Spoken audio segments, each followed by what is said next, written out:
श्री स्वामी समर्थ सर्वांचं श्री स्वामी दत्त युट्यूब चॅनलमध्ये खूप खूप स्वागत आहे। सर्वांना एक नम्र विनंती आहे, आपण जर आपल्या चॅनलला लाईक शेअर आणि सबस्क्राईब केलं असेल तर नक्की करा। बघा, व्हिडिओ बनवण्यासाठी मेहनत लागत असते, परंतु सबस्क्राईब करण्यासाठी कुठली मेहनत लागत नाही, एक सेकंद सुद्धा लागत नाही। त्यामुळे सबस्क्राईब करा आणि जास्तीत जास्त लोकांपर्यंत आपला व्हिडिओ शेअर करा। बघा, आता जुलै महिन्यामध्ये दिनांक 3 गुरुवार 2025 रोजी 3 तारखेला 3 जुलैला दुर्गाष्टमी असणार आहे आणि या दिवशी आपण कुठल्या प्रकारची सेवा केली पाहिजे व या दिवशी कुठल्या प्रकारच्या देवीच्या स्तोत्रमंत्राचा जप व कुठल्या प्रकारचे उपाय तोडगे केले पाहिजे, जेणेकरून आपल्या घरामधील जी काही पिशाची बाधा असेल किंवा करणी बाधा असेल किंवा कुठल्याही प्रकारची बाधा असेल ती निघून जावी।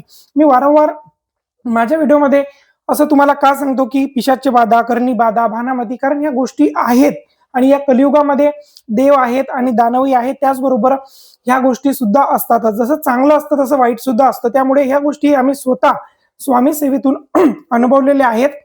त्याच पद्धतीने तुमच्यावरही त्याचा त्रास होऊ नये व स्वामी महाराजांची सेवा करत असताना आपल्याला सुद्धा या सेवेचा फायदा व्हावा यासाठी जीव तोडून आपण हा व्हिडिओ बनवत असतो। त्यामुळे आपल्या चॅनलला सबस्क्राईब आणि लाईक नक्की करत चला। बघा, ही गोष्ट अशी आहे की आपल्यावर जेव्हा काही तंत्र होतं किंवा कुठल्या प्रकारचं कोणी आपला द्वेष करतो किंवा कोणी आपला विरोध करतो, त्या पद्धतीने आपल्याला हानी पोहोचवण्याचा प्रयत्न करतो किंवा भावकीमध्ये किंवा शेती संबंधी किंवा कुठल्याही संबंधी बिझनेसमध्ये आपल्याला जेव्हा त्रास देणारे लोक असतात तर ते आपल्याला कुठल्याही प्रकारे त्रास देतात। त्यामुळे आपल्याला आर्थिक हानी होणं, सतत दवाखाना किंवा शिक्षणात अपयश येणं, नोकरी न मिळणं, कर्जबाजारीपणा अशा प्रकारच्या गोष्टी संभवतात। त्यामुळे आपण हे जे काही तुम्हाला उपाय देत असतो या गोष्टीतून आपण शिकलेलो आहोत आणि स्वामी महाराज आपल्याला प्रत्येक गोष्टीमधून तारतात। त्यामुळे तुम्हाला वारंवार आपल्या ज्या व्हिडिओमध्ये ऐकायला मिळेल की ही जर बाधा तुम्हाला खरंच असेल आणि या गोष्टीतून तुम्ही खरंच सफरिंग करत असाल तर त्यामुळे तुम्ही याच्यातून निघू शकता आणि हे उपाय तुम्ही करा। तर बघा, आता दुर्गाष्टमी आहे 3 जुलैला गुरुवारी आणि वर्षभरामध्ये 3 ते 4 नवरात्र येत असतात। त्यामध्ये शारदीय नवरात्र आता जे सप्टेंबर महिन्यात किंवा ऑक्टोबर महिन्यात येतो, तो जो रेग्युलर नवरात्र येतो त्याला सर्व महाराष्ट्रामध्ये किंवा भारतामध्ये जे मानलं जातं त्याला शारदीय नवरात्र म्हणतात। त्यानंतर चैत्र नवरात्र, रामनवमी पर्यंत जे नवरात्र असतं त्याला चैत्र नवरात्र म्हणतात। त्याचबरोबर या जुलै महिन्यामध्ये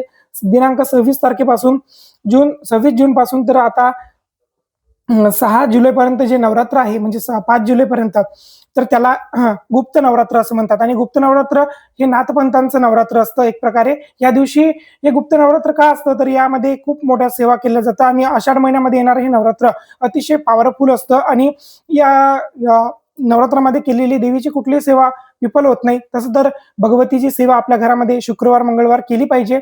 आपल्या घरातील कुलस्त्रीने किंवा कोणत्याही व्यक्तीने घरामध्ये कुलदेवतेची सेवा आपल्या घरामध्ये झाली पाहिजे। त्यामुळे हा जो दुर्गाष्टमीचा सण आहे हा खूप मोठा सण असतो। या दिवशी प्रत्यक्ष भगवती आपल्या कुळाचार स्वीकारण्यासाठी अष्टमी आणि नवमीच्या दिवशी आपल्या घरामध्ये येत असते आणि त्या दिवशी जर आपण देवीला यथासांग देवीचं पूजन केलं तर आपल्या घरामध्ये सुख शांती वैभव नांदते आणि सर्व दरिद्रता निघून जाते। तर बघा, गुरुवारी आता येणारा गुरुवार जो आहे 3 जुलैला तर त्या दिवशी दुर्गाष्टमी असणार आहे। तर आपल्याला सर्वप्रथम कुठले उपाय केले पाहिजेत ते ऐकून घ्या आणि व्हिडिओ कोणी स्किप करू नका आणि जास्तीत जास्त लोकांपर्यंत शेअर करा। तर बघा, या दिवशी घरामध्ये कुठल्याही प्रकारे सकाळपासून तर संध्याकाळपर्यंत दुर्गा सप्तशतीचा पाठ आपल्या घरात व्हावा आणि जर हा पाठ जर आपल्याकडून होत नसेल दुर्गा सप्तशतीचा तर आपण किलक स्तोत्र, अर्गला स्तोत्र, दिव्य कवचम, चंडी कवचम आणि श्री सूक्त व सिद्धकुंजिका स्तोत्र या स्तोत्रांचे तरी पठण या दिवशी करावं। कारण या दिवशी या स्तोत्रांचं पठण केलं तर भगवती आदिमाया शक्ती आपली कुलस्वामिनी आपल्यावर प्रसन्न होऊन आपल्या पतींचं संरक्षण करते, पतीला दीर्घायुष्य देते व घराचं कुळ जे असतं आणि आपल्याला जे काही मुलं असतात त्या मुलांचं म्हणजे जे वंश असतं तो वंशाचं ती संरक्षण करत असते। कारण कुलाचं कुलदीपक जो असतो त्याचं संरक्षण करण्याची ताकद माता भगवतीत आपल्या कुलस्वामिनीमध्ये असते। तर बघा, या दिवशी सप्तशतीचं पाठ करणं सगळ्यात महत्वाचं असते। त्याचबरोबर 64 योगिनी जर यंत्र केंद्रात मठातून तुम्ही आणलं असेल तर त्यामध्ये 64 प्रकारच्या योगिनींचं स्मरण करून पूजन करून दूध साखरेचा नैवेद्य दाखवून फूल, दीप, धूप, त्याचबरोबर हळदी कुंकू अक्षदा वाहून ते प्रवेशद्वारावर घराच्या किंवा दुकानाच्या बिझनेसच्या ते लावावं। त्यामुळे कस्टमर येतात आणि जे कोणी आपलं जर व्यवहार कोणी बंधन केलेला असेल तो निघून जातो, घर बंधन केलेलं असेल तर निघून जाते आणि 64 योगिनीच्या प्रभावाने आपल्या घरावर कुठलीच तंत्रक्रिया होत नाही। आणि तिसरा उपाय म्हणजे या दिवशी आपण घरामध्ये शुद्ध तुपाचा दिवा लावून 16 वेळा श्री सूक्त म्हणावं। कारण दुर्गाष्टमी ही माता लक्ष्मीचं प्राकट्याचा दिवस आहे आणि या दिवशी जर तुम्ही लक्ष्मी मातेची जर सेवा केली तर आपल्या कृपाशीर्वादाने मातेच्या आपल्यावर कुठल्याच प्रकारचं कर्ज राहत नाही. कारण हे उपाय महामहा तिथीला करायचे असतात आणि त्या त्या तिथीला हा आपण व्हिडिओ बघून सर्वांना सांगण्याचा प्रयत्न करायचा की हे उपाय या दिवशी केलं तर तुम्हाला फलित होतात. आणि बघा, त्यांच्या कोणत्या मिस्टरांची ट्रान्सफर होत नसेल, बदली होत नसेल किंवा नोकरीमध्ये बढोती होत नसेल किंवा वरिष्ठांकडून त्रास होत असेल तर 7 पिवळ्या रंगाच्या कवड्या आणायच्या किंवा पांढऱ्या कवड्या घ्यायच्या, त्याला केशर, हळद आणि गंगाजल याचं मिश्रित लेपन करायचं व त्याला हळद कुंकू अक्षत लावायचं आणि पिवळ्या कपड्यामध्ये त्या बांधून त्यावर 16 वेळा श्री सुक्त मंगळवार आणि शुक्रवार घ्यायचं आणि गुरुवारी त्याची पूजन वगैरे करायचं आणि माता लक्ष्मी किंवा आपल्या कुलस्वामिनीला धूप दीप दाखवून त्याला प्रार्थना करायची त्या तोडग्याला की माता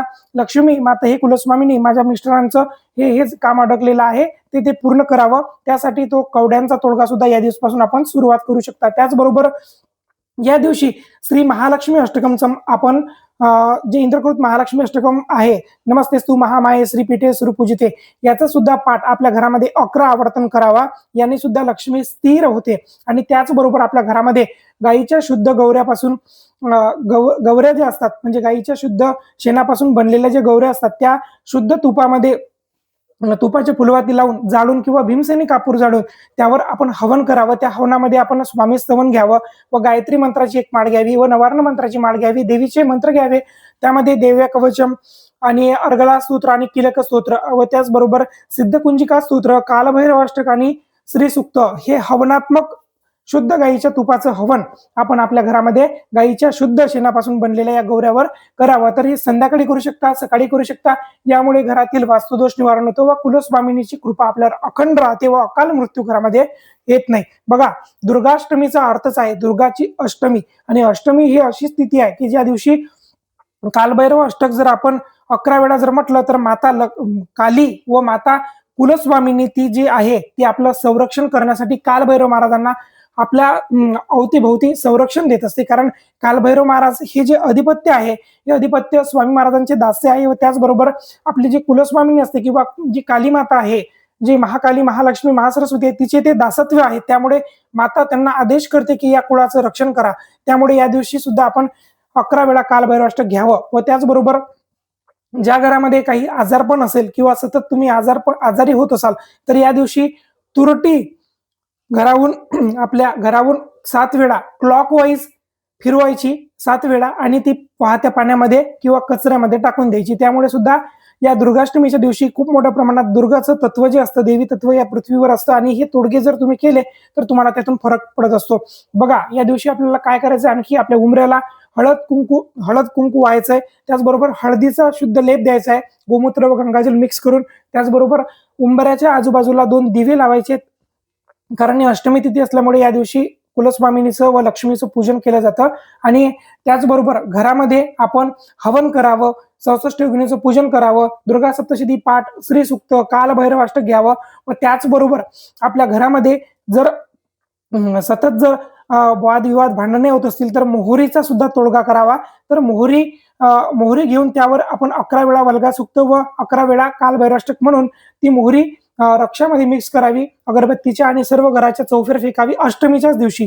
तर त्यामुळे घरातील कुठल्याही सदस्यांचं एकमेकाशी मतभेद होत नाही व शांततेने ते नांदायला लागतात व घरात कोणाचे वादविवाद होत नाहीत व जे कोणी लोक आपल्यावर वादविवाद होण्यासाठी प्रयत्न करत असतात तर त्यांचे सुद्धा हे जे प्रयोग असतात ते विफल होत राहतात.